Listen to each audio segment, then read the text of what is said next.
ಹೀಗೆ ಮಂಜಿನಿಂದ ಆವೃತವಾಗಿರುವ ವಿಶ್ವವಿಖ್ಯಾತ ನಂದಿಗಿರಿಧಾಮ. ಎದುರಿಗಿರೋ ವ್ಯಕ್ತಿಯು ಕಣ್ಣಿಗೆ ಕಾಣದಷ್ಟು ಮೈಗೆ ಹೊದ್ದುಕೊಂಡಿರೋ ಮಂಜು.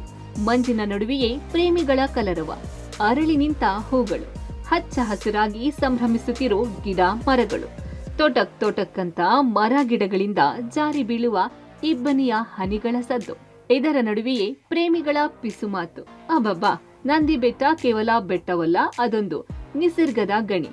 ಪ್ರಕೃತಿಯ ಸೌಂದರ್ಯಕ್ಕೆ ಸಾಟಿಯೇ ಇಲ್ಲ ಎನ್ನುವಂತಹ ಸ್ವರ್ಗಧಾಮ.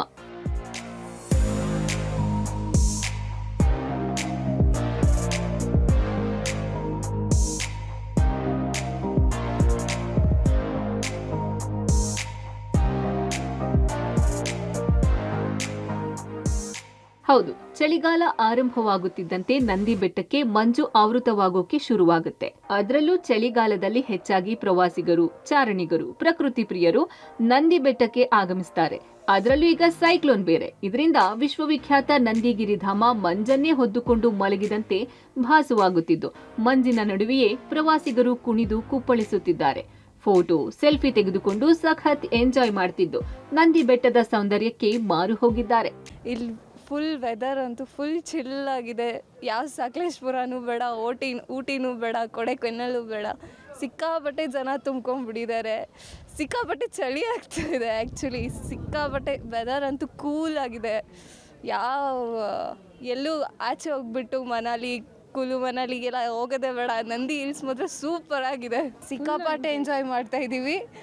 ಎಲ್ಲ ಫೋಟೋಸ್ ತೊಗೊಂಡು, ರೀಲ್ಸ್ ತೊಗೊಂಡು. ಎಂಟ್ರೆನ್ಸ್ ಕೊಡ್ತಿದ್ದಂಗೆ ಫುಲ್ಲು ಡಾರ್ಕಾಗಿತ್ತು, ಚೆನ್ನಾಗಿತ್ತು. ವೆದರ್ ಮಾತ್ರ ಸಖತ್ತಾಗಿದೆ. ಇಲ್ಲಿ ಮಂಜು ಬಂದಾಗ ತುಂಬ ಚೆನ್ನಾಗಿದೆ. ವೆದರ್ ಸೂಪರ್ ಆಗಿದೆ. ಒಂದ್ಸತಿ ಬಂದೋಗ್ರಿ, ಚೆನ್ನಾಗಿದೆ. ಎಲ್ಲ ಎಂಜಾಯ್, ಎಲ್ಲರೂ ಇದ್ದಾರೆ. ಎಲ್ಲ ಥರ ಎಂಜಾಯ್ ಮಾಡ್ತಾ ಇದ್ದೀವಿ. ಎಲ್ಲ ಫ್ರೆಂಡ್ಸ್ ಎಲ್ಲ ಆಟಾಡ್ತಾ ಇದ್ದೀವಿ, ಸೆಲ್ಫಿ ತೊಗೋತಾ ಇದ್ದೀವಿ, ರೀಲ್ಸ್ ಮಾಡ್ತಾ ಇದ್ದೀವಿ, ಚೆನ್ನಾಗಿದ್ದೀವಿ. ಫುಲ್ಲು ಮಂಜು ಫುಲ್ಲು ವೈಟು, ಫುಲ್ಲು ಬ್ಲರ್ ಥರ ಇದೆ. ಫುಲ್ ಖುಷಿ.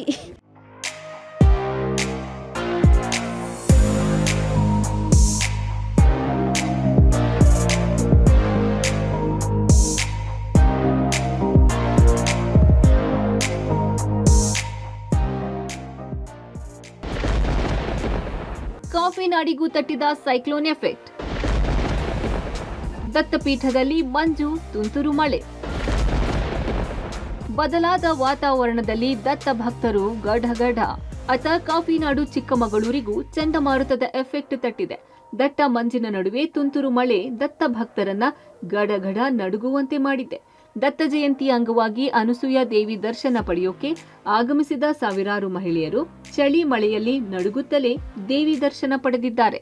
ಪ್ರತಿ ವರ್ಷನೂ ಅನಸೂಯ ಜಯಂತಿ ಕಾರ್ಯಕ್ರಮದಲ್ಲಿ ನಾವು ಪಾಲ್ಗೊಳಿಸ್ತಿದ್ವಿ. ಈ ವರ್ಷನೂ ಪಾಲ್ಗೊಂಡಿದ್ದೀವಿ. ಆದರೆ ಏನು ಅಂತಂದರೆ ಈ ಹವಾಮಾನ ಏರುಪೇರಾಗಿರೋದ್ರಿಂದ ತುಂಬ ಚಳಿ ಇದೆ ಗಿರಿಲಿ. ಸೊ ಒಬ್ರೊಬ್ರು ಮುಖನೇ ಕಾಣಿಸ್ತಾ ಇಲ್ಲ. ಬಟ್ ಮಾತಂದಿರ ಸಂಖ್ಯೆ ತುಂಬ ಜಾಸ್ತಿನೇ ಇತ್ತು. ಅಲ್ಲೇ ನಾವು ವೇದಿಕೆ ಕಾರ್ಯಕ್ರಮ ಮುಗಿಸಿ ಒಂದು ಸಂಕೀರ್ತನ ಯಾತ್ರೆ ಮಾಡಿ ಈಗ ಪೀಠಕ್ಕೆ ಬಂದಿದ್ದೀವಿ. ನಮಗೆ ಒಳ್ಳೆ ದರ್ಶನ ಆಯಿತು, ಪ್ರಸಾದನೂ ಸಿಕ್ತು. ಆದರೆ ಚಳಿ ಜಾಸ್ತಿ ಇದೆ. ಎಲ್ಲರೂ ತಾಯಂದಿರು ಸುರಕ್ಷಿತವಾಗಿ ಬನ್ನಿ ಅಲ್ಲಿಂದ ಅಂತ ಹೇಳ್ತಾ ನಾವು ಅವ್ರನ್ನ ಕೇಳ್ಕೊಳ್ತಾ ಇದ್ದೀವಿ.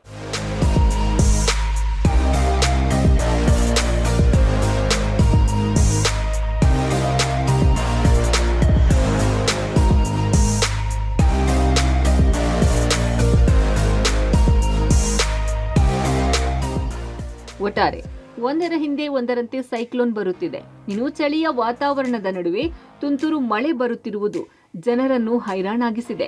ಮತ್ತೊಂದೆಡೆ ಬೆಳ್ಳಂಬೆಳಗ್ಗೆ ಪ್ರಕೃತಿ ಸೌಂದರ್ಯ ಸವಿಯುವ ಮಂದಿಗೆ ಮಾತ್ರ ಈ ವಾತಾವರಣ ಮುದ ನೀಡಿದೆ. News desk, public TV, Bengaluru.